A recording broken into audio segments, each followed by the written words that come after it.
নমস্কার, আমি রিম্পাস ব্লগে তোমাদের সকলকে জানাই স্বাগতম। তো কেমন আছো তোমরা সবাই? আশা করছি সবাই খুব ভালো আছো।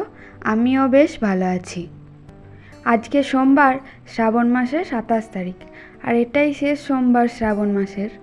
আর আজকে শেষ সোমবার বলে সকাল সকাল উঠে চলে এসেছি আমাদের পুরনো খামার বাড়িতে।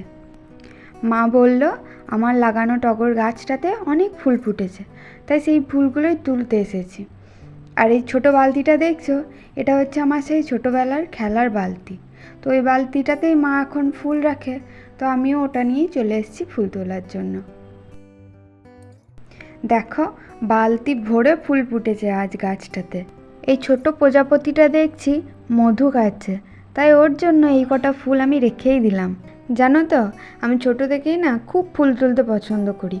আর আগে যখন কেউ ফুল তুলতে বলতো, তখন এত এত ফুল তুলে নিয়ে গিয়ে তার কাছে হাজির করে দিতাম। বাড়ি এসে দেখলাম কালু কাকু গায়ে দেওয়াতে এসেছে, তাই ঘরের বাবা মহাদেব আর শিবতলার জন্য একটু দুধ নিয়ে রাখছি। তারপরে স্নানটা সেরে নেবো, দিয়ে বাড়ির পুজোটা করে ভাইদের সাথে বেরিয়ে যাব শিবতলা। ভাইকে তো তোমরা চেনোই, ভাই গাড়ি চালাচ্ছে। আর মাঝে যে বসে আছে ওটা হচ্ছে পাশের বাড়ির একটা ভাই, ওর নাম হচ্ছে রনিত। তো আমরা তিনজনে যাচ্ছি আজকে শিবতলা। ওরা আমাকে নামিয়ে দেবে, শিবতলাতে প্রণাম করবে, দিয়ে একবার সালার যাবে। ওদের কী সব কাজ আছে বলছিল। তারপরে আবার বাড়ি ফেরার সময় ভাই আমাকে নিয়ে চলে আসবে। এই শিশুয়াশ্বর শিব মন্দিরটি আমাদের বাড়ি থেকে 5-10 মিনিটের দূরত্বে অবস্থিত। আমাদের পাশের গ্রাম হচ্ছে আওচার পরেই হচ্ছে যে এই শিশুয়াশ্বর শিব মন্দিরটি।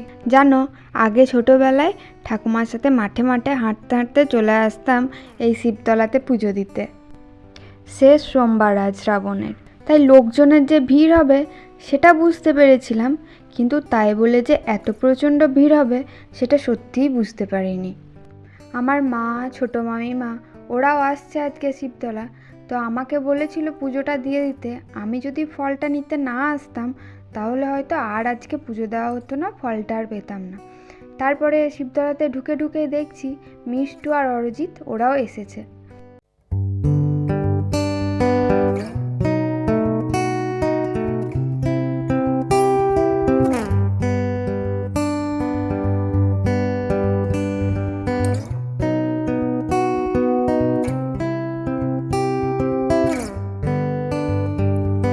অনেক কষ্ট করে বাবার দর্শন পেয়েছি এবার। হর হর মহাদেব, জয় শিব শম্ভু। তো তারপরেই পুজো টুজো আমার দেওয়া হয়ে গিয়েছিল, দিয়ে আমাকে বললো যে ফলগুলো কেটে দিতে, তাই আমি ফল কাটতে বসে গেছি। আজ মনে মনেই স্থির করেছিলাম, ভগবান যখন ফল কাটার শুরুটা আমাকে দিয়ে করেছে, তাহলে শেষটা আমি না করে ছাড়বই না। শেষ পর্যন্ত আমি আজকে ফল কেটেই ছাড়বো। তারপরে যাই হোক, ফল কাটা শেষ হয়ে গেছে, আর ওদিকে পুজোও প্রায় শেষের দিকে। আর দেখছো কত লোকজন এসছে আজকে। বাবার কাছে যদি একটা জিনিস চাও, আর সেই জিনিসটা যদি তোমার সৎ হয় এবং পরের উপকারের জন্য হয়, বাবা তোমাকে সেটা 10 গুণ ফিরিয়ে দেবে। আর আমি শুধু আজকে চেয়েছিলাম যে প্রসাদের ফলগুলো যেন আজকে শেষ পর্যন্ত কাটতে পারি। আর সেই জায়গায় দেখো, বাবা মহাদেব আজ আমাকে পুষ্প বিতরণ ও প্রসাদ বিতরণ দুটোরই সৌভাগ্য করে দিয়েছে। ফলটা আজকে আমি প্রথম না, তবে আগেও কেটেছি, কিন্তু এই প্রসাদ বিতরণ আর পুষ্প বিতরণটা করে যেন সত্যিই মনটা একদম শান্তি হয়ে গেল। জানো, সত্যি বলছি, আমি কোনোদিনও আশা করিনি বা ভাবিও নি যে আমি এরকমভাবে কোনোদিনও পুষ্প বিতরণ বা প্রসাদ বিতরণ করব। তো যাই হোক, বাবা মহাদেব যা দেয় ভালোর জন্যই দেয়, আর যা করে তা ভালোর জন্যই করে। এটুকু আমি খুব ভালো মতো জানি, জানো তো, যে ভগবানের উপর ভরসা রাখলে না, সে তোমাকে কোনোদিনও ঠকাবে না, বা সে তোমার কোনোদিনও ক্ষতি চাইবে না। কিন্তু এখনকার দিনে মানুষ যা এসেছে, তুমি যদি কারোর উপর বিশ্বাস করো, সে তোমাকে আগে ঠকাবে বা আগে তোমাকে কষ্ট দেবে। তাই মানুষের উপর থেকে বিশ্বাস রাখো বা না রাখো, অন্তত ভগবানের উপর বিশ্বাস রেখো। সে তোমার মঙ্গল অবশ্যই করবে, সে তোমার মঙ্গল অবশ্যই চাইবে। আর একটা হাসির কথা আমি তোমাদের সাথে শেয়ার করি। এই যে প্রসাদ বিতরণ করছি দেখছো, এর মাঝখানে যে কতজনের সাথে আমি ঝগড়া করেছি, কারণ একজন মানুষ অন্তত 3 থেকে 4 বার করে প্রসাদ নিচ্ছে।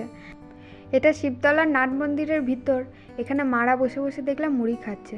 আজ তো সোমবার, আমি তাই মুড়ি অন্ন গ্রহণ করি না, তাই প্রসাদ নিয়ে চলে আসছি বাড়ি। ভাইও চলে এসছে আমাকে নিতে।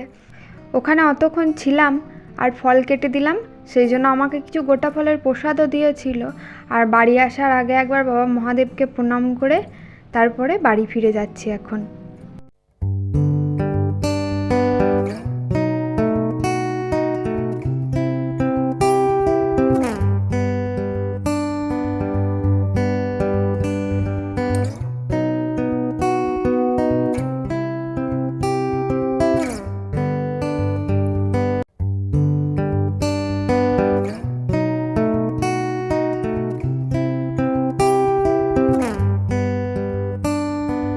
এই যে স্কুলটা দেখছো, এই স্কুলটাতেই একসময় আমি ক্লাস 5 to 10 পড়েছি।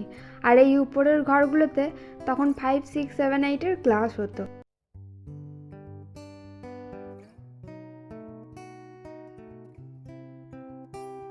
আমাদের গ্রামের এই 3টে ভাই দেখছি এখানে এসে যাই হোক কোনো কারণে পড়ে গেছিলো।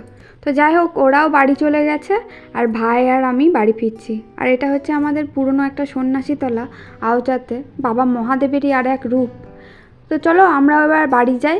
তো দেখা হবে আবার পরের দিন পরের একটি ব্লগ নিয়ে।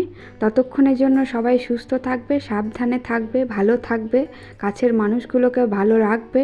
আর ব্লগটা কেমন লাগলো আমাকে অবশ্যই কমেন্টে জানাবে। ভালো লাগলে একটা লাইক করবে আর পারলে তোমার ফ্রেন্ডদের সাথে শেয়ার করবে। তো সবাই ভালো থাকবে, সুস্থ থাকবে, দেখা হবে পরের দিন। টাটা।